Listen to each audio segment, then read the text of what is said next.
প্রতিদিন সকালবেলা পাখির বাসা থেকে দেখবেন পাখিগুলো খালি পেটে বের হয়ে যায়। আপনাদের এই এলাকায় পাখির বাসা আছে? কি পাখির বাসা আছে? হ্যাঁ, সব পাখি আছে। তো সকালবেলা দেখবেন পাখির বাসা থেকে পাখিগুলো খালি পেটে বের হয়ে যায়। বিকেল বেলায় পাখিগুলোর ওদর পূর্তি করে পেট ভর্তি করে আবার পাখির নিড়ে ফিরিয়ে দেয় কে? কারণ পাখিগুলো তাওয়াক্কুল করেছে কার উপর? পাখিগুলো তাওয়াক্কুল করে যদি পাখির নিড়েই বসে থাকতো, ওদের পেটে খাবার আসতো? কথা বলেন। বিশ্বনবী এটাই বললেন, তাকদু খিমাসান ওয়া তারুহু বিতানান। তোমরা যদি পাখির মতো তাওয়াক্কুল করো, মানে আল্লাহর উপর তাওয়াক্কুল করে জমিনে বের হয়ে যাও, তোমাদেরও রিজিকের দায়িত্ব নিয়ে নিবে কে? সকালবেলা প্রতিটা পাখি না খেয়ে বের হয়ে যায়। একটা পাখির পেটের ভেতরে কোনো দানা পানি নাই, কিন্তু আল্লাহর উপর তাওয়াক্কুল করে পাখিগুলো যখন বের হয়ে যায়, বিকেল বেলা পেট ভর্তি করে ওদর ভর্তি করে আবার পাখির নিরে পাখিগুলোরে ফিরিয়ে দেয় কে? পাখিগুলোকে আমাদের মতো খাবার জমা করে রাখতে পারে? আমরা তো 7 দিনের বাজার একবারে করে ফ্রিজে রাখি। পাখিদের ফ্রিজ আছে না? আছে। আমাদের অতিরিক্ত টাকা হলে আমরা ব্যাংকে ব্যালেন্স করে রাখতে পারি, অ্যাকাউন্ট করে রাখতে পারি। পাখিরাও তো অ্যাকাউন্ট করে রাখে না? না, প্রতিদিন না খেয়ে বের হয়। কালকে ওই পাখিটা কি খাবে, কোন জায়গা থেকে তার রিজিকের ব্যবস্থা হবে, আল্লাহ ছাড়া কেউ জানে। এটার নাম তাওয়াক্কুল। এটার নাম কি? আমাদের সাধ্যের, আমাদের ক্যাপাসিটি, আমাদের ক্যাপাবিলিটির সবটুকু করে আমরা তাওয়াক্কুল করি একজনের উপর। চিল্লায় বলেন, তিনি কে? এজন্য ইসলাম আমাদেরকে শিখায়, সালাত যখন শেষ বের হয়ে যাও, কাজে নেমে পড়ো। কাজে কোনো লজ্জা নাই। পরিশ্রমে কোনো লজ্জা আছে? যিনি রিক্সা চালায় এতে তার কোনো লজ্জা আছে? দিনমজুর, কুলি, ঠেলা গাড়ি চালায়, ছোট্ট ব্যবসা করে, এতে কোনো লজ্জা আছে? লজ্জা নাই। খেয়াল রাখবেন, লজ্জা হচ্ছে অলসতায়। লজ্জা কিসে?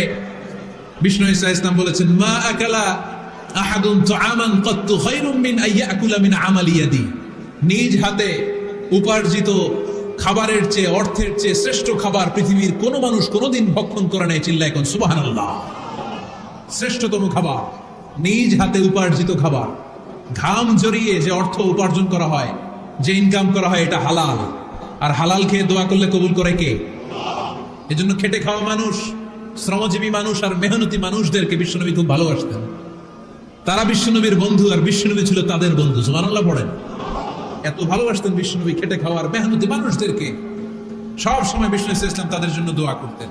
এজন্য যারা খেটে খায় তারা কপালওয়ালা, তারা মুস্তাজাবুদ দাওয়া। তারা কি?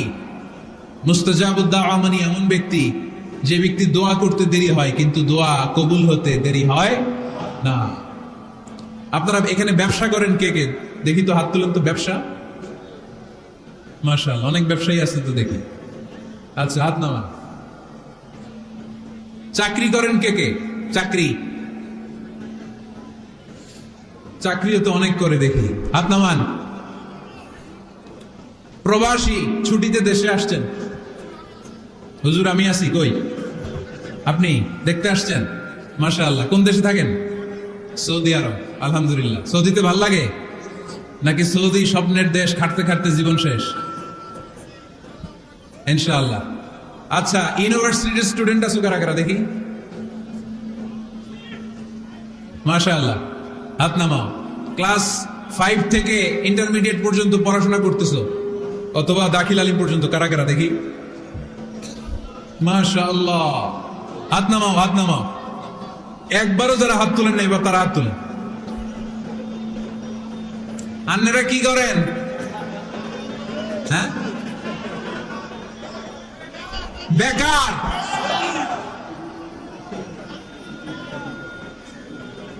বাংলাদেশে চাকরির বাজার খুব মন্দা, ঠিক কিনা?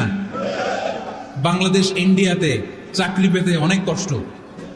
সামান্য একটা পদের জন্য যেখানে চেয়েছে ক্লাস 8 পাস, এখানে ডবল মাস্টার ডিগ্রি অ্যাপ্লাই করছে কয়েক লক্ষ। এজন্য আমাদেরকে উদ্যোক্তা হতে হবে। You have to be the entrepreneur. আমাদের উদ্যোক্তা দরকার, বেশি বেশি নতুন নতুন উদ্যোক্তা। নিজেই এমন আইডিয়া নিয়ে আসবে যে আইডিয়া বিক্রি করে দুর্দান্ত আইডিয়া দিয়ে তুমি পুরো দেশ কাঁপিয়ে দিতে পারো। পারা যাবে না লক্ষ্মীপুরের ছেলেরা? আইডিয়ার অনেক দাম। You have to generate new ideas. নতুন নতুন আইডিয়া এনে মানুষ গোটা বিশ্বকে তাক লাগিয়ে দিচ্ছে। এই যে গত কয়েক বছর আগে কারের একটা রাইড চালু হয়েছে, নাম হয়েছে উবার। কি নাম? ঢাকায় যারা চলাফেরা করেন তারা হয়তো চড়েছেন, উবারের নাম শুনছেন না? এই উবার কোম্পানি কি করে জানেন? নিজেদের ব্যবসা নাই, পুঁজি নাই, পাপ্তি নাই, অফিস নাই, কিচ্ছু নাই, কোটি কোটি টাকা হাতায় নিচ্ছে। Just idea, just they are generating new ideas. নতুন নতুন আইডিয়া দিয়ে গোটা বিশ্ব কাঁপিয়ে নিয়েছে একটা মোবাইল অ্যাপসের মাধ্যমে। কিসের মাধ্যমে? Mobile apps. একটা কোম্পানি খুলেছে, গোটা বিশ্বের সব প্রাইভেট কারওয়ালারা ওইখানে রেজিস্ট্রেশন করে আপনি মোবাইলে কোথায় যাবেন, কোত্থেকে যাবেন লিখবেন, গাড়ি আপনার বাড়ির সামনে এসে হাজির। তার একটা পার্সেন্টেজ ওই উবার কোম্পানি পায়। ইউনাইটেড স্টেটস অফ আমেরিকার একটা স্টেট আছে সান ফ্রান্সিসকো, ওইখান থেকে শুরু করছে। 775টা সিটিতে ওদের অপারেশন আছে। বাংলাদেশে ঢাকাতেও আছে, আমি মালয়েশিয়াতে থাকি, ওখানেও আছে, ওখানেও আমরা চড়ি। প্রায় 63টা দেশে ওদের কাজ বাজ আছে। গত বছরে 2018 সালে ওদের প্রফিট ছিল, রেভিনিউ ছিল 11.27 billion US dollar, 11.27 US billion dollar. Just they are selling their ideas. নতুন নতুন আইডিয়া দিয়ে গোটা বিশ্বকাপ আছে। এই উবার যখন চালু হলো, আমি তখন মালয়েশিয়ায় শুনলাম বাংলাদেশে নতুন আরেকটা বাইরে হয়েছে, পাঠাও। কি নাম? এটা বোধহয় সারা বাংলাদেশ ব্যাপী হয় নাই, 3টা জায়গায়, সিলেটে, চট্টগ্রামে আর ঢাকায়। এরা আরো চালাক। বাংলাদেশের ছেলেপেলেদের মাথায় চিকন চিকন অনেক বুদ্ধি। এরা ভাবলো এই উবার দিয়ে আর আমরা কত আগাবো, আমাদের গাড়ি আরো ছোট করতে হবে। এরা মোটরসাইকেল রাইড দেওয়া শুরু করছে। জ্যামের শহর ঢাকা, চিপা চাপা দিয়া এরা আপনারা নিয়ে জায়গা মতো পৌঁছাই দেবে। তো এই যে উবারের পরে আমাদের ছেলেরা বানাইলো পাঠাও। এরপরে কত কিছু বানাচ্ছে ছেলেপেলেরা, আমি তো এগুলো দেখে অবাক। রকমারি.com নাম শুনছো? বিক্রয়.com নাম শুনছো? ঘরে বসে বসে কোটি কোটি টাকা হাতিয়ে নিচ্ছে তারা। Just they are selling their ideas. যেহেতু আমাদের চাকরি কম, ওই চাকরির বাজারে আমরা লাইন দিতে চাই না। আমাদের মেধাকে খাটিয়ে খাটিয়ে আমরা নতুন তরুণ উদ্যোক্তা বানাতে চাই। চিল্লায় বলো ঠিক কিনা? উদ্যোক্তা যত বাড়বে ততই দেশের কল্যাণ হবে। মানুষ তাদের আইডিয়াকে কাজে লাগিয়ে গোটা বিশ্বকে তাক লাগিয়ে দিচ্ছে। আমরা আমাদের সমতল ভূমিতে চাষ করতে চাই না। মালয়েশিয়াতে একটা এলাকা আছে ক্যামেরুন হাইল্যান্ড, ওরা পাহাড়ের মধ্যে চাষাবাদ করে গোটা মালয়েশিয়ার খাদ্যদ্রব্যের অভাবকে মুক্ত করে দিয়েছে। পাহাড়ের মধ্যে ওখানে ফুলের বাগান, ক্যামেরুন হাইল্যান্ড প্রায় 6000 ফিট উঁচু, প্রচন্ড ঠান্ডা। এই ঠান্ডা পাহাড়ি হিল ট্রাক্স এরিয়াতে মালয়েশিয়ার এই ক্যামেরুন হাইল্যান্ডে ওখানে আছে ফুলের বাগান, আছে ফলের বাগান, আছে চায়ের বাগান, ওখানে মধুর চাষ হয়, ওখানে শাকসবজি চাষ হয়, ওখানে অনেক কিছু চাষাবাদ হয়। ওই ফলমূল শাকসবজি দিয়ে গোটা মালয়েশিয়ার 14টা স্টেটে যত শাক সবজি ফলমূল লাগবে ওরা আঞ্জাম দেয়। আর আমরা আমাদের সমতল ভূমিতে চাষ করতে চাই না। আমরা চাষাবাদকে খুব লজ্জা মনে করি। এটা ভুল আইডিয়া। আমাদের যে এলাকা যে জিনিসের জন্য বিখ্যাত ওইটাকে আমাদের ব্র্যান্ডিং করতে হবে। লক্ষ্মীপুর কিসের জন্য বিখ্যাত? নারিকেল সুপারি। নারিকেল সুপারি যে পৃথিবীর কত মানুষ, ইন্দোনেশিয়ান লোকেরা মুড়ির মতো খায় নারিকেল আর সুপারি। তো এইটারে আমাদের ব্র্যান্ডিং করতে হবে। যেই দেশে যেটা আছে, যে এলাকা যেই পণ্যের জন্য বিখ্যাত, ওইটা আমাদের ব্র্যান্ডিং করতে হবে। আমাদের আদমজির জুট মিল বন্ধ না? ভাওয়ানি জুট মিল বন্ধ। আমাদের পাট শিল্পকে ধ্বংস করে দিয়ে ইন্ডিয়া এখন ওই কটনের পাঞ্জাবি বানায়, জুট কটনের পাঞ্জাবি। আছে না নাই? পুরা বাংলাদেশের মার্কেট এই জুট কটনের পাঞ্জাবি দিয়ে সয়লাভ। আমাদের বাংলাদেশের পাট দিয়ে যদি আমরা মিহি পাঞ্জাবি বানাতে পারতাম, গোটা বিশ্ব বাজারকে আমরা দখল করে নিতে পারতাম। ঠিক কিনা? এজন্য আমাদেরকে নতুন নতুন আইডিয়া জেনারেট করতে হবে। চাকরির পিছনে বসে থাকলে চলবে না। আর আজান যদি হয়ে যায় ছুটে যাবো মসজিদে, আর নামাজ শেষ হলে আমরা আমাদের কাজের দিকে চলে যাবো। চিল্লায় বলেন ঠিক কিনা? যেটাই করবো আমরা ভালোভাবে করবো। আল্লাহ বলেছেন লিয়াবলুয়াকুম আইয়ুকুম আহসানু আমালা। লক্ষ্মীপুরের ভাইয়েরা আওয়াজ করে উত্তর দেন, আওয়াজ করে উত্তর দিতে হবে। জান্নাতে যেতে হলে 100তে কত নাম্বার পেতে হবে? হ্যাঁ, হয় নাই 51। কি নাম তোমার? হ্যাঁ, ফরহাদ। জান্নাতে যেতে হলে 100তে আমার দরকার 51। 100তে কত লাগবে? ফাআম্মা মান সাকুলাত মাওয়াজিনুহু ফাহুয়া ফি আইশাতির রাদিয়া। সেদিন মিজানের পাল্লা যার ভারী হয়ে যাবে সে আনন্দ উৎসবে থাকবে। তো মিজানের পাল্লা ভারী হওয়ার জন্য 100তে আমার কত পাওয়া লাগবে? কত পাওয়া লাগবে? 51 পেলেই হয়ে যাবে। এজন্য আল্লাহ বলছেন লিয়াবলুয়াকুম আইয়ুকুম আহসানু আমালা। যেটাই করবে ভালোভাবে করবে। আল্লাহ এটা পরীক্ষা করতে চান যে আমরা ভালোভাবে কে কতটুকু আমল করেছি। যারা আরবি বোঝেন, আলেম ওলামা, আপনারা জানেন এখানে আল্লাহ বলেননি লিয়াবলুয়াকুম আইয়ুকুম আকসারু আমালা।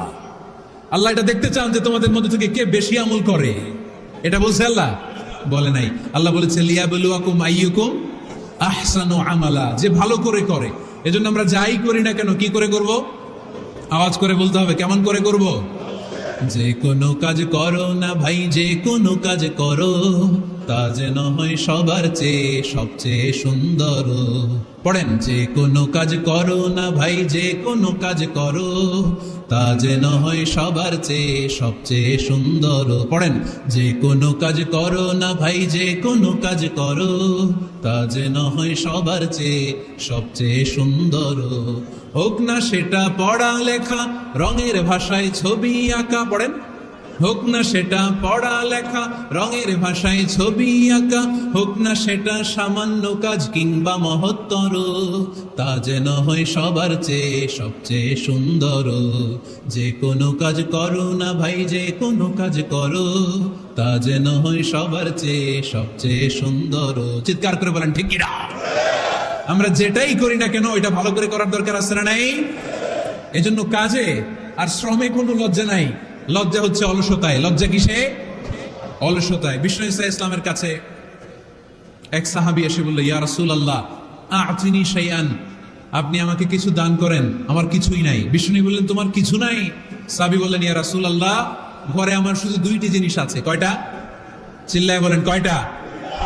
এক হচ্ছে একটা জামা, দুই হচ্ছে পানি খাওয়ার একটা জগ। বিষ্ণু বললেন, এই দুইটাই নিয়ে আস। বিষ্ণুনবীর কথা শুনে ওই সাহাবী ঘর থেকে জামা নিয়ে আসলেন, পানি খাওয়ার জগ নিয়ে আসলেন। বিশ্বনবী সাল্লাল্লাহু আলাইহি ওয়াসাল্লাম ওনার মুবারক হাত দিয়ে এক হাতে জামা ধরে আরেক হাতে পানির জগটা ধরে সাহাবীদের দিকে উদ্দেশ্য করে বললেন, মাইয়াশতারি হাদাইন, এই দুইটা জিনিস কেনার মতো কে কে আছে দেখি?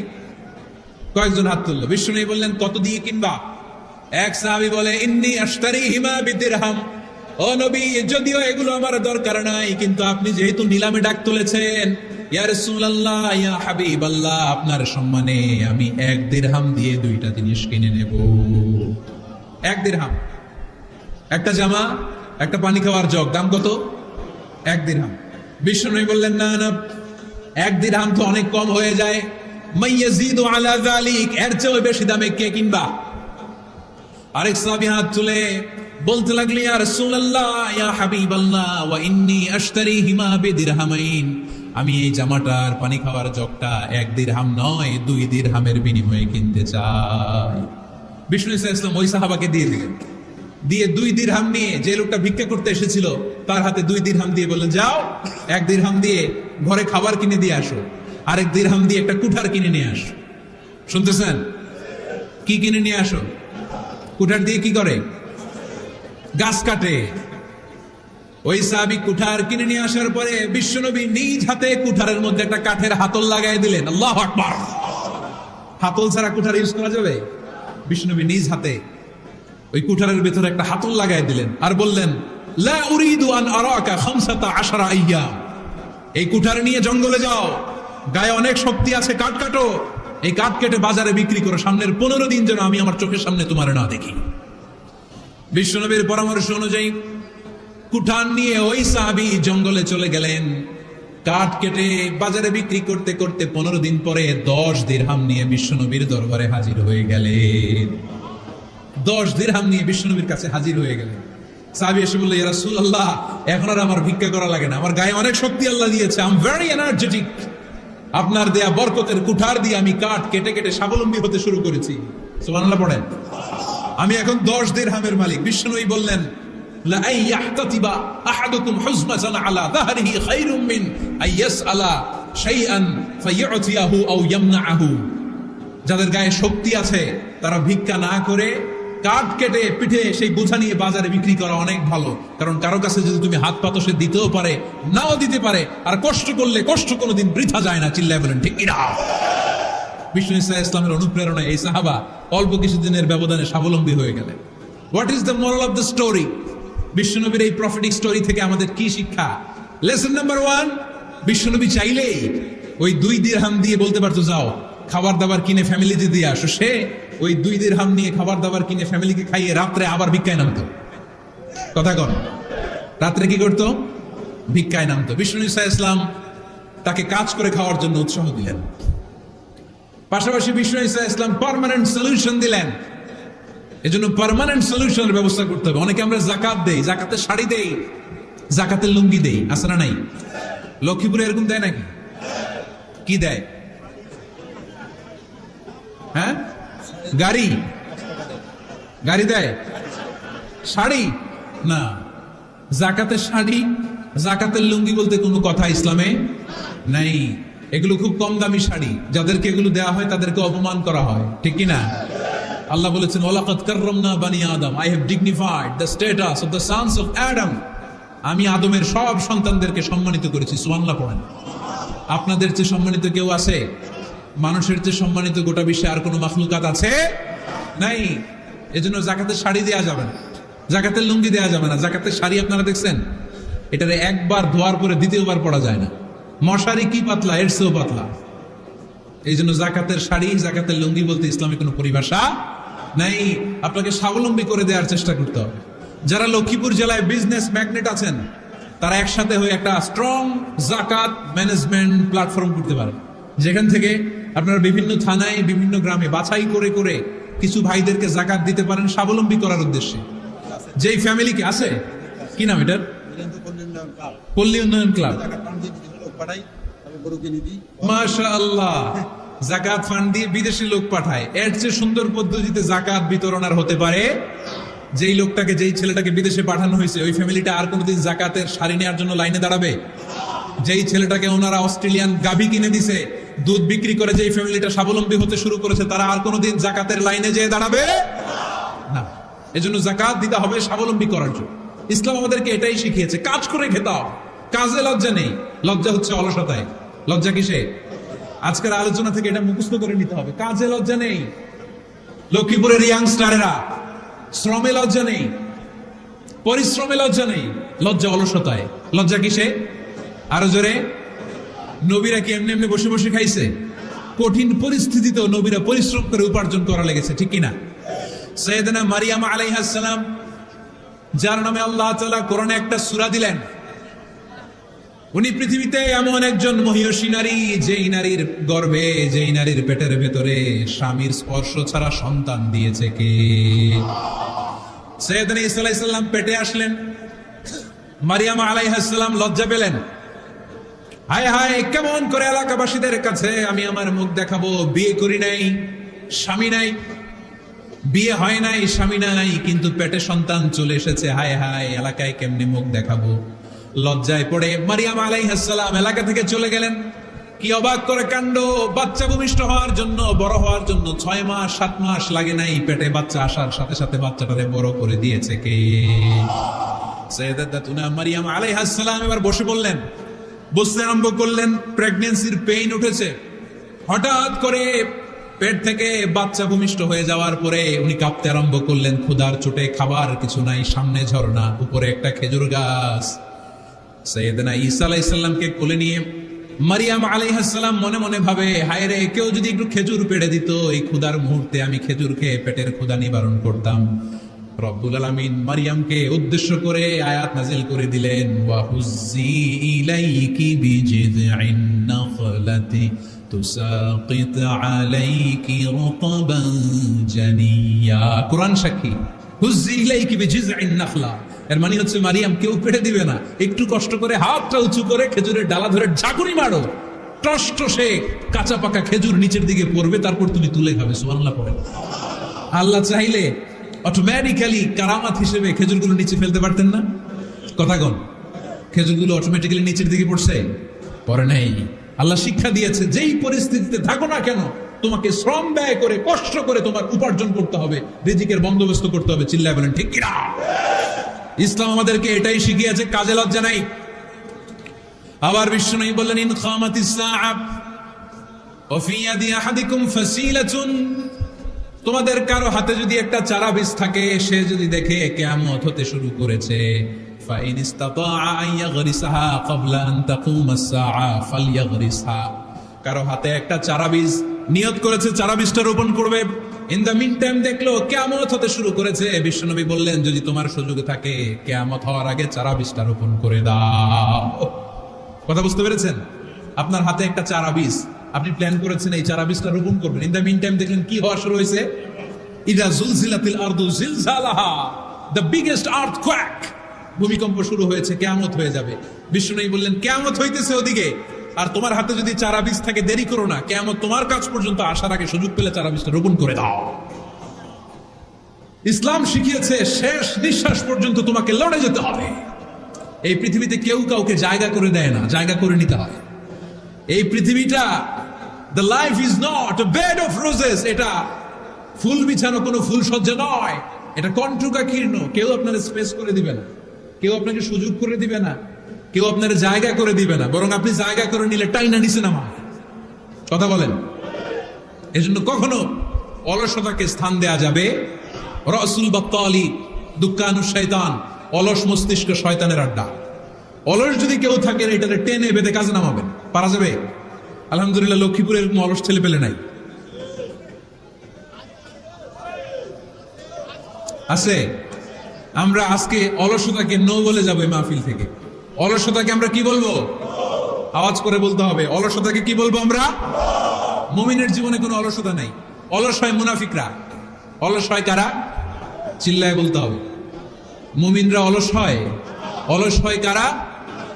এজন্য কোরআনে আল্লাহ একথাও বলে দিলেন, ওয়াইদা কামু ইলাস সালাতি কামু কুসালা ইউরাউনান নাসা ওয়ালা ইয়াযকুরুনাল্লাহা ইল্লা কালিলা। সুবহানাল্লাহ পড়েন। মুনাফিকরা যখন মানুষকে দেখানোর জন্য নামাজে যায়, ওই নামাজে তাদের ইখলাস নাই, ওই নামাজের ভেতরে তাদের কোনো খুশু খুদু নাই, ওই নামাজের ভেতরে আছে শুধু অলসতা। ওই নামাজে কি আছে? কিন্তু আমরা যখন নামাজে যাই আমাদের অলসতা আছে? আমরা নামাজ পড়লে আমাদের হৃদয়টারে সজীব করে দেয় কে? আমরা ওযু করলে আমাদের মনটাকে চাঙ্গা করে দেয় কে? আমরা মসজিদে ঢুকলে হৃদয়টাকে প্রাণবন্ত করে দেয় কে? মুমিন তো নামাজে গেলে চাঙ্গা হয়, মুমিন ওযু করলে চাঙ্গা হয়। বিষ্ণু ইসা ইসলাম বললেন, ইয়াকিদু শাইতানু আলা কাফিয়াতি রাসি আহাদিকুম ইদা নাম। খেয়াল করে শুনবেন লক্ষ্মীপুরের ভাইরা, চমৎকার একটা হাদিস। আমরা যখন ঘুমোতে যাই, শয়তান আমাদের প্রত্যেকের মাথার পিছনে 3টা অলসতার গিট মারে। কয়টা? আওয়াজ করে বলেন। 3টা অলসতার গিট মারে। ইয়াকিদু শাইতানু আলা কাফিয়াতি রাসি আহাদিকুম সালাসা উকাব। 3টা গিট মারে যখন আমরা ঘুমোতে যাই। অলসতার 3টা গিট মেরে আমাদের কানের সামনে এসে ফিসফিস করে মন্ত্র পড়তে থাকে, আলাইসা লাইলুন তাওয়িলুন ফারকুদ, আলাইসা লাইলুন তাওয়িলুন ফারকুদ। বিশাল লম্বা রাত, ঘুমাও। অনেক সময় আছে, ঘুমাও। রাত 5টা বেজে যাচ্ছে, তাহাজ্জুদের সময় শেষ হয়ে যাচ্ছে, তখনও শয়তান বলে রাত অনেক লম্বা, ঘুমাও। ফজরের সময় পার হয়ে যাচ্ছে, সূর্য উঠে যাচ্ছে, শয়তান বলে আলাইসা লাইলুন তাওয়িলুন ফারকুদ, এখনো অনেক সময় আছে, লম্বা লম্বা লম্বা চৌড়া রাত পড়ে আছে, তুমি ঘুমাও। বিশ্বনবী বললেন, ফাইন ইস্তাইকাযা ওয়া যাকারাল্লাহ ইনহাল্লাত উকদা। আমার উম্মতের কেউ যখন ঘুম থেকে জেগে ঘুম থেকে ওঠার দোয়া পড়া শুরু করে দেয়, অলসতার প্রথম গিটটা সাথে সাথে খুলে দেয় কে? আপনি ঘুম থেকে উঠেই যখন ঘুম থেকে ওঠার দোয়া পড়বেন, আপনার অলসতার প্রথম গিট খুলে দেয় কে? ঘুম থেকে ওঠার দোয়াটা কি? আলহামদুলিল্লাহিল্লাযী আহিয়ানা বা'দামা আমাতানা ওয়া ইলাইহিন নুশুর। প্রশংসা সে আল্লাহ, যে আল্লাহ আমাদেরকে লম্বা একটা ঘুম শেষে, মৃত্যু শেষে আমাদেরকে ঘুম থেকে উঠালেন। এই দোয়াটা পড়ার সাথে সাথে শয়তান যে 3টা গিট মারছে, ওই 3টার একটা খুলে দেয় কে? ফাইন তাওয়াদ্দা ইনহাল্লাত উকদা। ঘুম থেকে জেগে ঘুমের দোয়া পড়ার পরে যখন কেউ ওযু করে ফেলে, অলসতার দ্বিতীয় গিটটাও খুলে দেয় কে? ওযু করার পরে ফাইন সাল্লাত ইনহাল্লাত উকদা, নামাজের মুসল্লায় দাঁড়িয়ে যখন নামাজ শুরু করে দেয়, অলসতার 3 নাম্বার গিটটাও খুলে দেয় কে? 3টা গিট যখন খুলে দেয়, বিষ্ণু ইসলাম বললেন, ফাসবাহা নাশীতাল কলব।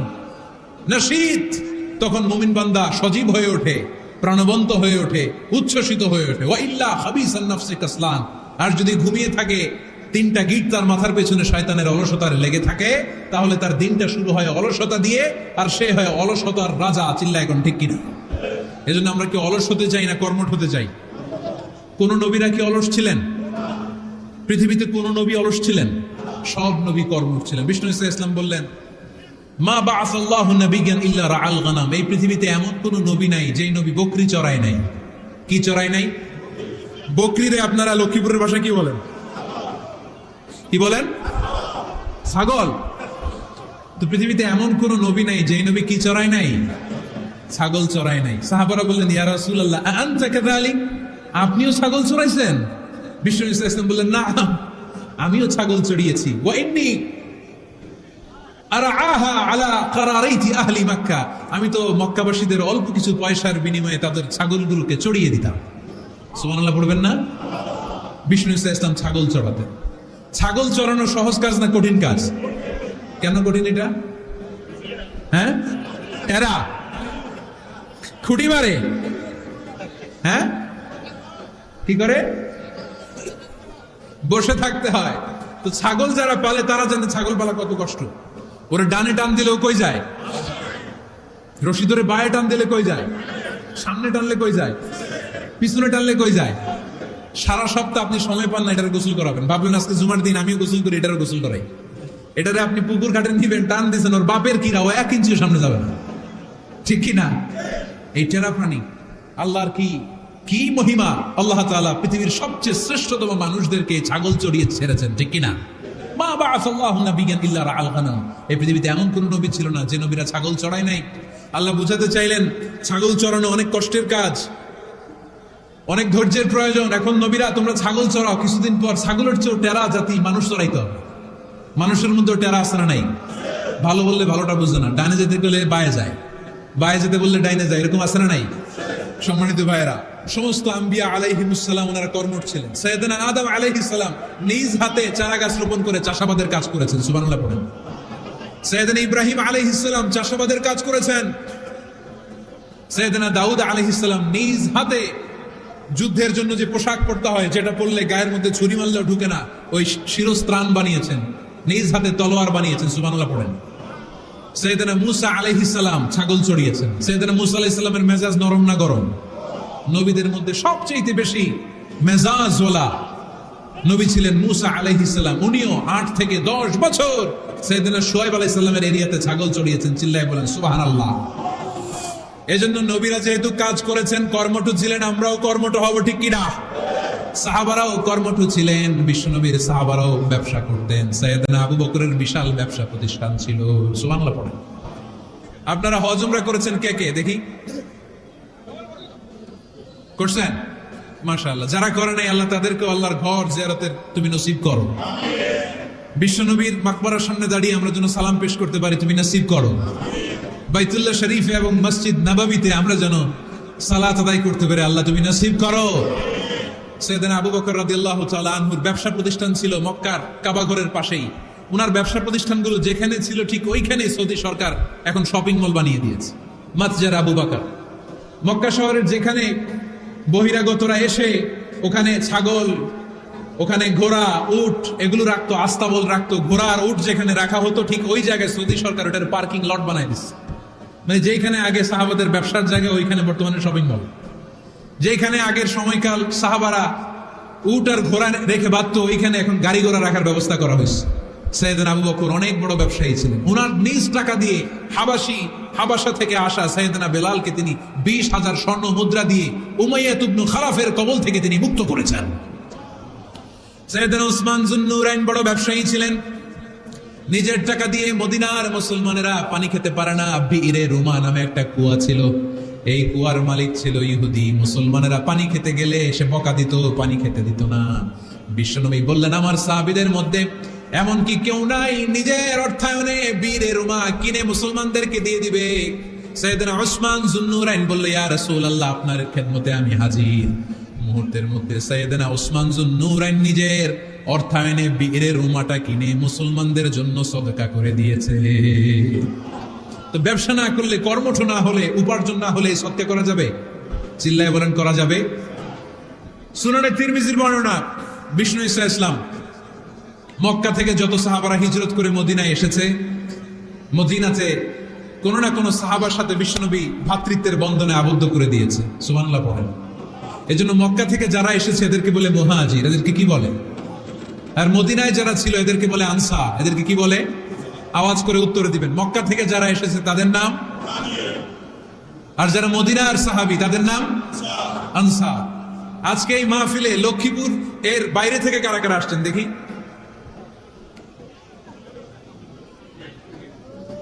মাশাআল্লাহ মাশাআল্লাহ, অনেক আসছে।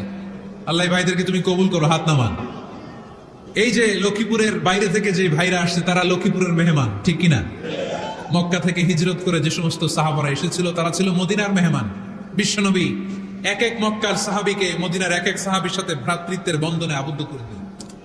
আব্দুর রহমান ইবনে আউফ রাদিয়াল্লাহু তাআলা আনহু, ওনার সাথে ভ্রাতৃত্বের বন্ধনে যে সাহাবীকে বিশ্বনবী আবদ্ধ করে দিলেন ওনার নাম হচ্ছে সাআদ ইবনে রাবিয়া। কি নাম? মদিনার অনেক বড় ব্যবসায়ী। বিশ্বনবী বললেন, ও আব্দুর রহমান ইবনে আউফ,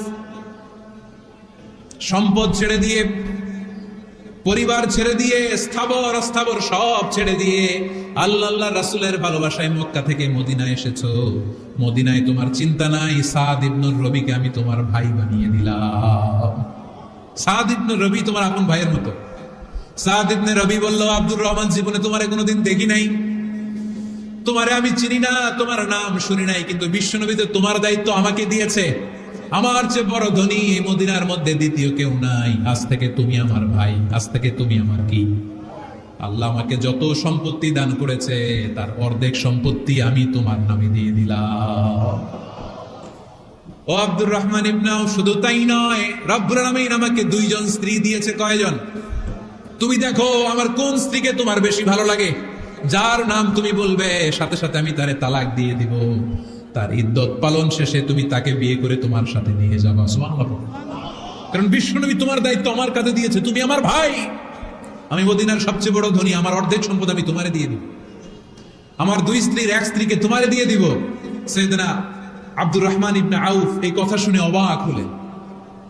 অবাক হয়ে উনিও এক অবাক কথা বললেন। উনি বললেন, লা হাজাতা লি ফি আখি, ও আমার প্রাণের ভাই, তোমার কথা শুনে আমার হৃদয়টা ভরে গিয়েছে, কিন্তু তোমার সম্পদেরও দরকার আমার নাই, তোমার স্ত্রীরও দরকার আমার নাই। বারাকাল্লাহু ফি মালিক ওয়া লি আহলিক, আল্লাহ তোমার মালেও বরকত দেখ, তোমার সম্পদেও বরকত দেখ। তুমি শুধু একটু কষ্ট করবা। কি কষ্ট? দুল্লানি আলা সুক, show me the way to the market. তুমি মদিনায় কোনো মার্কেট আছে কিনা, শপিং মল আছে কিনা, ব্যবসা প্রতিষ্ঠান আছে কিনা আমারে দেখায় দাও। সুবহানাল্লাহ। আমরা হইলে কি করতাম? লক্ষ্মীপুরে যারা আসছে এদের একজনের যদি বলা হয়, ভাই আপনি এখন থেকে লক্ষ্মীপুরের ভাই, আমার অর্ধেক সম্পদ আপনারা দিয়ে দেব, কি করবে? পায়ের উপর পা তুলে খাবে আর বলবে কি আনন্দ আকাশে বাতাসে, ঠিক কিনা? এরপর যদি বলি, ভাই আমার দুই বউ, যেটা সুন্দর লাগে বলেন তালাক দিয়ে দেই, নিয়ে যান, কি বলবে? কি আনন্দ আকাশে বাতাস। আল্লাহ রাসূলের সাহাবী আব্দুর রহমান ইবনে আউফ বললেন, লা হাজাতা লি ফি, আমার দরকার নেই। দুল্লানি আলা সুক, just show me the way to market. এখানে মার্কেট কই আছে দেখায় দাও। অবাক হয়ে গেলেন সাদ বিন রবি, বললেন, ও আব্দুর রহমান ইবনে আউফ, ঠিক আছে, তুমি যদি নিতে না চাও তোমারে আমি জোর জবরদস্তি করব না। শুনে রাখো, মদিনাতে ইহুদিদের কয়নুকার একটা বাজার আছে। এই কথা বলার সাথে সাথে আব্দুর রহমান ইবনে আউফ চলে গেলেন। এর পরের দিন অল্প কিছু পনির আর ঘি দিয়ে ব্যবসা শুরু করলেন। পনির আর ঘিয়ের ব্যবসা করতে করতে করতে করতে ব্যবসায় তিনি এত লাভ করলেন, উনি বললেন, আমি যদি কখনো মদিনার বালুর মধ্যে হাত দিতাম, ওই বালুটারও সোনা বানায় দিত কে? দুল্লানি আলা সুক, লক্ষ্মীপুরের কর্মঠ যুবক ভাইরা, এই আব্দুর রহমান ইবনে আউফ আমাদের প্রেরণা। উনি অন্যের ঘাড়ে পাড়া দিয়ে খেতে চায় নাই, আরেকজনের উপর ডিপেন্ডেন্ট বা নির্ভরশীল হতে চায় নাই। তিনি স্বাবলম্বী হওয়ার শিক্ষা, লেসন কিয়ামত পর্যন্ত গোটা বিশ্বের যুবকদের জন্য রেখে গিয়েছে। চিল্লায় বলো ঠিক কিনা? দুল্লানি আলা সুক, show me the way to market. Market কোথায় দেখাও। পনির আর ঘি নিয়ে ব্যবসা করতে করতে কয়েক মাসের ব্যবধানে ইতিহাস সাক্ষী সাইয়েদনা আব্দুর রহমান ইবনে আউফ মদিনার বিশাল বড় বিজনেস ম্যাগনেটে পরিণত হয়ে গেলেন। চিল্লায় পড়েন আল্লাহু আকবার। এজন্য ব্যবসার ভিতরে বরকত ঢুকিয়ে দিয়েছে কে? বিষ্ণু বললেন, আত-তাজিরা সাদুকাল আমিন মা'আন নাবিয়্যিন ওয়াস সিদ্দীকিন ওয়াশ শুহাদা ওয়াস সালিহিন। আমানতদার ব্যবসায়ী, তারা সাধারণ কোনো মানুষ নয়, কিয়ামতের দিন নবীদের সাথে হাসর হয়ে যাবে। আপনারা যারা ব্যবসা করেন, এটা সাধারণ বিষয় নয়। বিষ্ণু ইসলাম নিজেও ব্যবসায়ী ছিলেন। ওনার জীবনের প্রথমে তিনি খাদিজা রাদিয়াল্লাহু তাআলা আনহার ব্যবসার স্টাফ হয়ে কাজ শুরু করেছেন, এরপর নিজে ব্যবসা শুরু করেছেন। এরপরে খাদিজাতুল কুবরা রাদিয়াল্লাহু তাআলা আনহা সব সম্পত্তি বিয়ের পরে বিশ্বনবীর পায়ের সামনে ঢেলে দিয়েছে। বললেন, ইয়া রাসূলুল্লাহ, এই সম্পদ আমি আপনাকে দিয়ে দিলাম, আপনি ইচ্ছামতো দিনের প্রয়োজনে খরচ করেন। সুবহানাল্লাহ পড়েন। এজন্য বিষ্ণু ইসলাম আমাদের জন্য উপমা, আব্দুর রহমান ইবনে আউফ আমাদের জন্য উপমা। যারা ব্যবসা করেন তারা বিষ্ণু ইসলামের সুন্নাহ পালন করছেন। আত-তাজির আস-সাদুক আল-আমিন, বিষ্ণুই বললেন সত্যবাদী আমানতদার ব্যবসায়ী, যে ব্যবসা করতে যে মিথ্যা কথা বলে না। অনেক ব্যবসায়ীরা আছে পণ্য চালানোর জন্য মিথ্যা কথা বলে আর কসম কাটে, আসরা নাই। এমনটা করা যাবে? সকালবেলা স্ত্রীরে বলে এই গরুগুলা বিক্রি করবো, তুই একটা দাম কত কমো? স্ত্রীরে শিখাই দিচ্ছে এই গরুর দাম তুই 40,000। তো বউ বলে ঠিক আছে, দাম কইলাম 40,000। তো এরপরে বাজারে যখন গরু বিক্রি করতে যায়, একজন যখন বলে যে ভাই এটা 30,000 টাকা দিয়ে কিনবো, ভাই আল্লাহর কসম সকালে একজন 40,000 দাম কইছে, আমি দেই নাই। আছে না নাই? কৌশল করে, বউরে শিখাইছে সকালে, কই তুই দাম কর 40,000। তো বাজারে যে সকালে একজন দাম করছে, দাম করে কইছে 40,000 দেই নাই, আপনার 30,000 কেমনে দেই? এরকম ডাকাইতে আছে না নাই? আলহামদুলিল্লাহ লক্ষ্মীপুরে এরকম লোকজন নাই। আরে নাই, আমি কই নাই, এরা কই আছে। লক্ষ্মীপুরের মানুষ খুব ধার্মিক, আমি জানি। লক্ষ্মীপুর, নোয়াখালী, ফেনী এই বেল্টের লোকজন খুব আল্লাহওয়ালা। এদের মধ্যে আল্লাহওয়ালার সংখ্যা বেশি, এখানে আলেম ওলামা বেশি, এখানে মসজিদ মাদ্রাসা বেশি। এই জন্য এই জেলাগুলোতে আল্লাহর রহমতও বেশি। আল্লাহ তুমি এই জেলার ছেলেপেলাদেরকে, এই জেলার লোকদেরকে তুমি কবুল করো, মা বোনদেরকে তুমি কবুল করো। সম্মানিত ভাইয়েরা, এজন্য আজকের মাহফিল থেকে আমরা যেটা শিখলাম সেটা হচ্ছে পরিশ্রমে কোনো লজ্জা আছে? আমরা কাজ করে খাবো, ঠিক কিনা? Never under estimate any job. যুবক ভাইয়েরা, লক্ষ্মীপুরের যুবক ছেলেরা শুনতেছ? এরকম আওয়াজ করতে হবে, কান খাড়া করে শুনো। Never under estimate any job. কোন চাকরিকে ছোট করে দেখা যাবে, whether it's small or big, you don't care. এটাতে কেয়ার করা যাবে না। ছোট্ট চাকরি পাইলে ঢুকে যাবা, বড় অফার আসলে পরে ঢুকবা। এটা ছোট কাজ, এটা হোটেলের ওয়েটার, এটা ছোট্ট স্টাফ, এটা কেরানি না। কাজ কাজই, কাজের মধ্যে কোনো ছোট বড় নাই। খেটে খাওয়া মানুষকে বিষ্ণুনবী অনেক সম্মান করতেন। বিষ্ণু ইসলাম খেটে খাওয়া মানুষদেরকে এত ভালোবাসতেন, বিদায় হজের মতো এত গুরুত্বপূর্ণ ভাষণও এই মেহনতি মানুষদের কথা বাদ যায়নি। সুবহানাল্লাহ বলবেন না? দিনটা ছিল জুমাবার। বিষ্ণু ইসলাম আরাফাতের ময়দানে দাঁড়িয়ে ঐতিহাসিক একটা ভাষণ দিলেন। এই ভাষণের নাম হলো বিদায় হজের ভাষণ। এই বিদায় হজের ভাষণেও খেটে খাওয়া মানুষের কথা বিশ্বনবী বাদ দেয় না। বিষ্ণু বলেছেন আরিক্কাকুম, খবরদার অধীনস্থ কর্মচারীদের সাথে খারাপ আচরণ করো না। আতঈমুহুম মিম্মা তাকুলুন ওয়াকসুহুম মিম্মা তালবিসুন। খবরদার মনে রেখো, তোমরা যা খাবে তোমাদের অধীনস্থ কর্মচারীদেরও তা খাওয়াবে, তোমরা যা পড়বে তাদেরও তা পড়াবে। বিশ্বনবী শেষ নিঃশ্বাস ত্যাগ করে যাওয়ার আগে যেই কয়েকটা কথা বলেছিলেন তার মধ্যে মেহনতি মানুষদের জন্য কথা আছে না? বিষ্ণু ইসলাম যখন শেষ নিঃশ্বাস ত্যাগ করবেন তিনি বলেছিলেন আসসালাত আসসালাত, উম্মতেরা নামাজ নামাজ নামাজ ছেড়ে দিও না, নামাজ তরক করো না, নামাজ কাজা করো না। আর বলেছিলেন ওমা মালাকাত আইমানুকুম, অধীনস্থ কর্মচারীদের সাথে খবরদার খারাপ আচরণ করো না। যারা কর্মচারীদের সাথে খারাপ আচরণ করে, যারা মানুষের কাছ থেকে শ্রম নিয়ে কাজ করিয়ে টাকা দেয় না, কিয়ামতের দিন তাদের বিরুদ্ধে মামলা দায়ের করবে কে? কে করবে? হাদিসে কুদসি সাক্ষী বিষ্ণু ইসলাম বলেন, আল্লাহ তাআলা ফরমান আনা খাসমুহুম সালাসাতুন আনা খাসমুহুম ইয়াউমুল কিয়ামা। তিন শ্রেণীর ব্যক্তির বিরুদ্ধে আল্লাহ বলেন আমি নিজেই কিয়ামতের দিন মামলা দায়ের করব। I will be against them in the day of judgment. Three categories of people, I will be against them in the day of judgment. তিন শ্রেণীর লোক কিয়ামতের দিন তারা ছাড় পাবে না। আল্লাহ বলেন আমি নিজেই তাদের বিরুদ্ধে মামলা দায়ের করব। এর মধ্যে এক শ্রেণীর লোক হচ্ছে রাজুলুন ইস্তাআজারা আজীরান ফাস্তাউফা মিনহু ওয়া লাম ইয়াতি আজরা। একজন শ্রমিক ভাড়া করে তার কাছ থেকে কাজ নিয়েছে কিন্তু তার পারিশ্রমিক আদায় করে নাই। এরকম আছে না নাই? দাপট দেখায়, দাপট দেখায় ইউনিভার্সিটির ক্যান্টিন গুলোতে। ইউনিভার্সিটির ক্যান্টিনে যে খায় মাগার বিল দেয় না, এরকম ডাকাইত আছে না নাই? চায়ের দোকানে চা খেয়ে আগে পরে দিমু, বিল দেয় না, আছে না নাই? দোকানে যে পণ্য কিনে বিল দেয় না, পরে দিমু, আছে না নাই? কিয়ামতের দিন আল্লাহ তোর এই মাস্তানি ছুটাবে, চিল্লা এখন ঠিক কিনা? আনা খাসমুহুম, আমি নিজেই তাদের বিরুদ্ধে মামলা দায়ের করব। কথাটা কার? এজন্য বিশ্বনবী বললেন খবরদার, মেহনতি মানুষ, খেটে খাওয়া মানুষ, এদের দোয়া কবুল হয়ে যায়। আতুল আজিরা আজরাহু ক্বাবলা আন ইয়াজিফা আরাকুহু। খবরদার, বিশ্বনবী বললেন শ্রমিকের ঘাম শুকিয়ে যাওয়ার আগে তাদের পারিশ্রমিক মিটিয়ে দাও। বিশ্বনবীর বিখ্যাত হাদিস, আতুল আজিরা আজরাহু ক্বাবলা আইয়াজিফ আরাকু, শ্রমিকের ঘাম মাটিতে লাগার আগে, শুকিয়ে যাওয়ার আগে তাদের পারিশ্রমিক মিটিয়ে দাও, কেননা তারা যদি বদদোয়া করে তোমার জীবনের জাহান্নাম বানিয়ে দিবে কে? বিষ্ণু ইসলাম সব সময় খেটে খাওয়া মানুষদেরকে আগলে রাখতেন। সব সময় শুধু যে ভাষণে মেহনতি মানুষদের সাথে ভালো আচরণ করতে বলতেন, শ্রমিকদের সাথে ভালো আচরণ করতে বলতেন এমন যে নয়, ওনার ব্যক্তিগত জীবন ঘাটলেও দেখা যায় উনি শ্রমিকদের সাথে কেমন আচরণ করেছেন। বিষ্ণু ইসলামের একজন খাদেম ছিল, আপনারা তার নাম জানেন কি নাম? সবাই বলেন আনাস। আওয়াজ করে বলেন বিশ্বনবীর খাদেমের নাম। নামটা কেমন লাগে? ভালো লাগে? ছেলে হইলে রাখবেন তো? রাখবেন? অনেকে আমার জিজ্ঞেস করে যে আমার একটা ছেলের নাম বলে দেন। এই এলাকার যদি কারো সম্ভাব্য আগন্তুক 2-1 মাস পরেই ছেলে পৃথিবীতে আসবে, এর নাম রাখবেন আনাস। নাম কি রাখবেন? খাদিমু রাসূলিল্লাহ, আল্লাহ রাসূল সাল্লাল্লাহু আলাইহি ওয়াসাল্লামের খাদেম। এই খাদেমের কাছ থেকে একটু শুনেন ওনার মালিক কেমন ছিল, শুনবেন নাকি কষ্ট হচ্ছে? সম্মানিত ভাইরা খেয়াল রাখবেন, কোন পীর সাহেবের ব্যাপারে যদি আপনি রিপোর্ট চান, পীর সাহেবের বউয়ের কাছ থেকে শুনবেন। কথা কয় না, বোঝে নাই বোধ হয়। একজন পীর সাহেব হুজুর উনি কেমন, রিপোর্ট নেবেন কার কাছ থেকে? কার কাছ থেকে? বউয়ের কাছ থেকে। একজন বড় সাহেব, বড় নেতা, তার ব্যাপারে যদি রিপোর্ট পেতে চান, আমি কয়েকটা জায়গা বলে দিই, এই জায়গাগুলো থেকে রিপোর্ট নেবেন। 1 নাম্বার তার ড্রাইভার, 1 নাম্বার।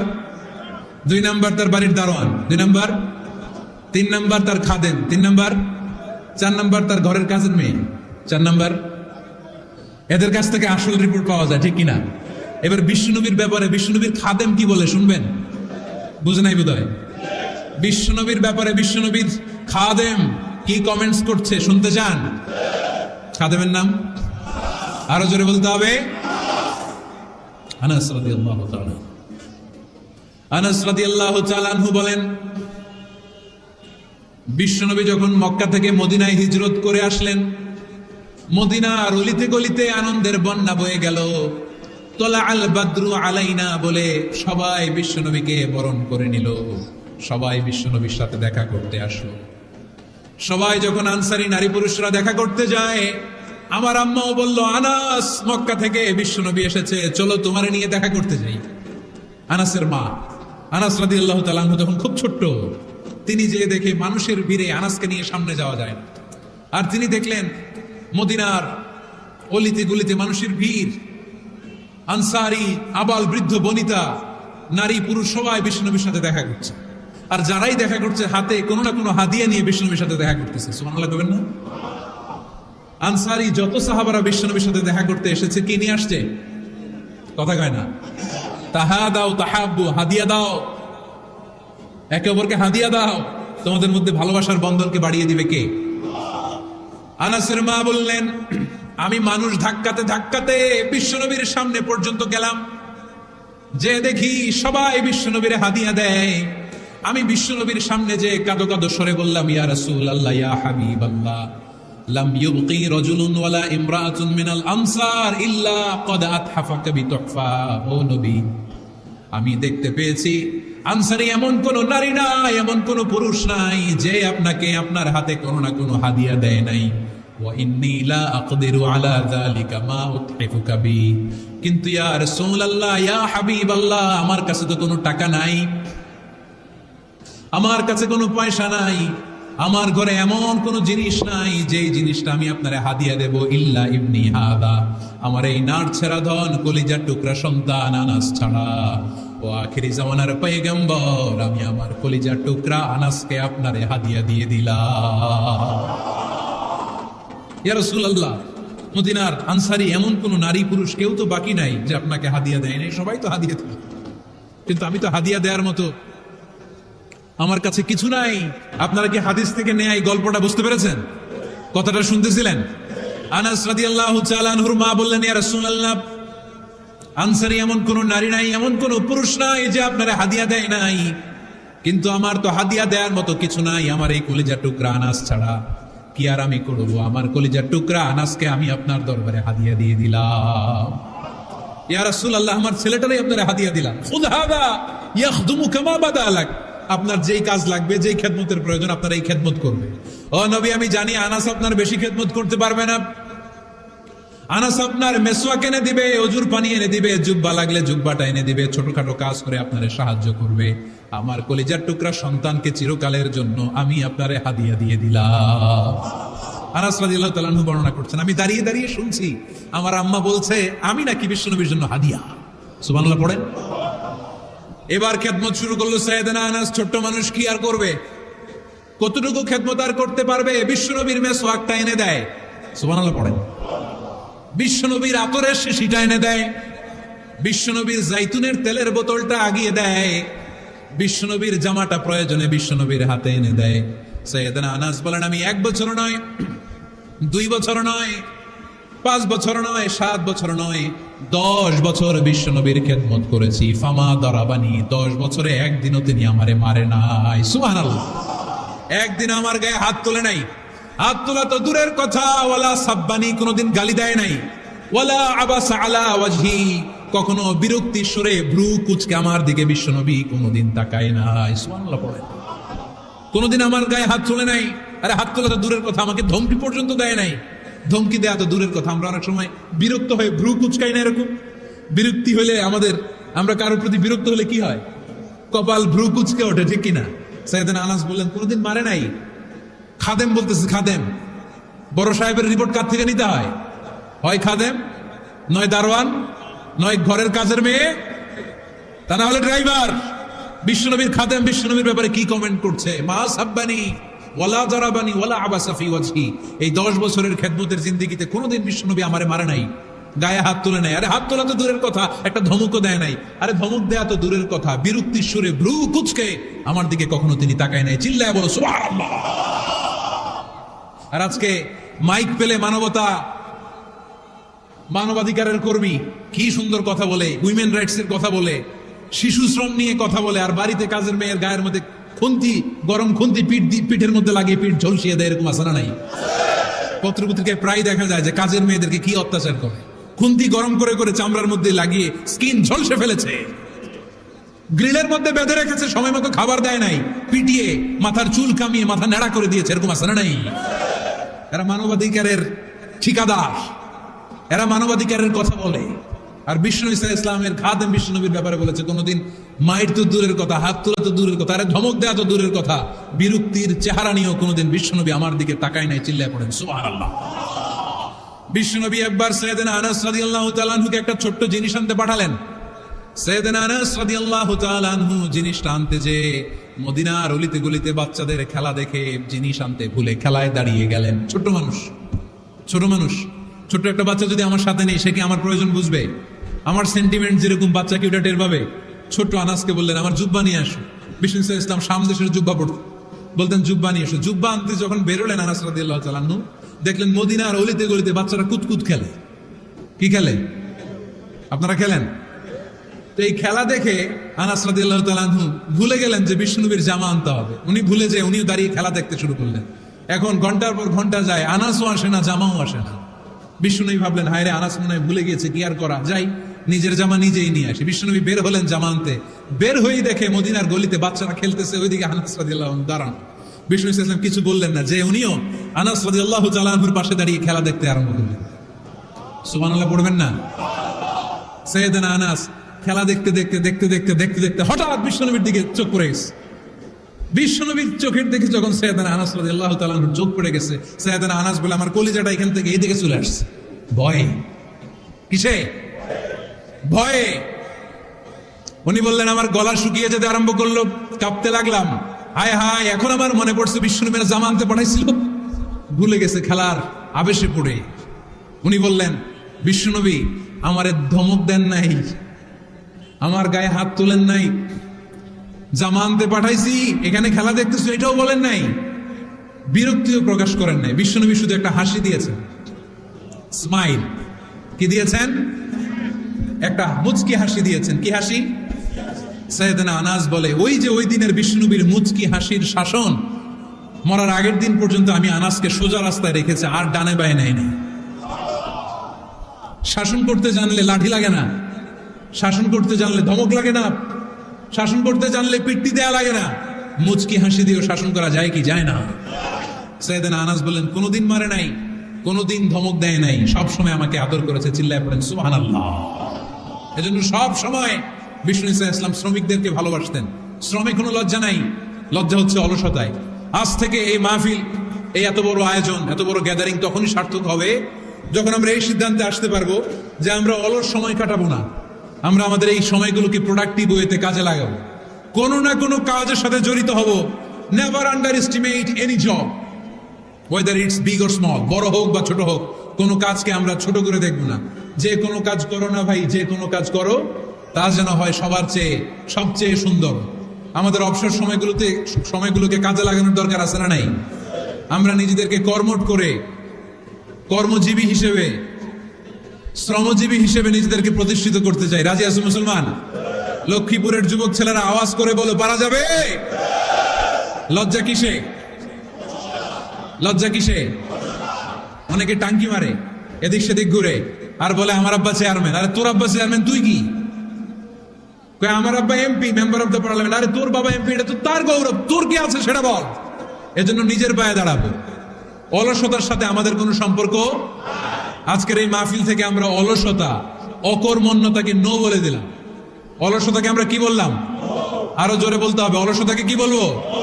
আর সব সময় কর্মঠ থাকবো, এনার্জেটিক থাকবো, নিজের পায়ে দাঁড়াবো, আইডিয়া জেনারেট করব, এন্টারপ্রেনার হওয়ার চেষ্টা করব, নতুন নতুন উদ্যোক্তা হওয়ার মাধ্যমে আমরা আমাদের নিজেদের ভাগ্য পরিবর্তনের চেষ্টা করব। কারণ আল্লাহ বলেছেন, ইন্নাল্লাহা লা ইউগাইয়িরু মা বিকওমিন হাত্তা ইউগাইয়িরু মা বিআনফুসিহিম। আল্লাহ তাআলা ততক্ষণ পর্যন্ত কোন জাতির ভাগ্যের চাকার পরিবর্তন করে না যতক্ষণ পর্যন্ত ওই জাতি নিজে নিজের ভাগ্যের চাকার পরিবর্তন করতে না চায়। চিল্লা এখন ঠিক কি না? লাকাদ খালাকনাল ইনসানা ফি কাবাদ। আমি মানব জাতিকে কষ্ট সহিষ্ণু আর কর্ম সহিষ্ণু করে তৈরি করেছি। স্রষ্টা আমাদেরকে সৃষ্টি করে এক সংগ্রামে ঠেলে দিয়েছে। এখানে সংগ্রাম না করলে বেঁচে থাকা যায়? আমাদের সংগ্রামটা শুরু হয়েছে যখন আমরা মায়ের পেট থেকে বেরিয়েছি, ঠিক কিনা? একটা বাবার স্পার্মের মধ্যে 2 কোটি যদি শুক্রাণু না থাকে, সেখান থেকে সন্তান হয় না। তার মানে এই 2 কোটি শুক্রাণুর মধ্য থেকে আপনি একজন সফল মানুষ, যিনি বাকি 2 কোটির মধ্য থেকে সব শুক্রাণুগুলোকে হারিয়ে আপনি সফল হতে পেরেছেন। সেখান থেকে দুনিয়ার বুকে আপনি যখন এসেছেন, আপনাকে সংগ্রাম করে আসতে হয়েছে।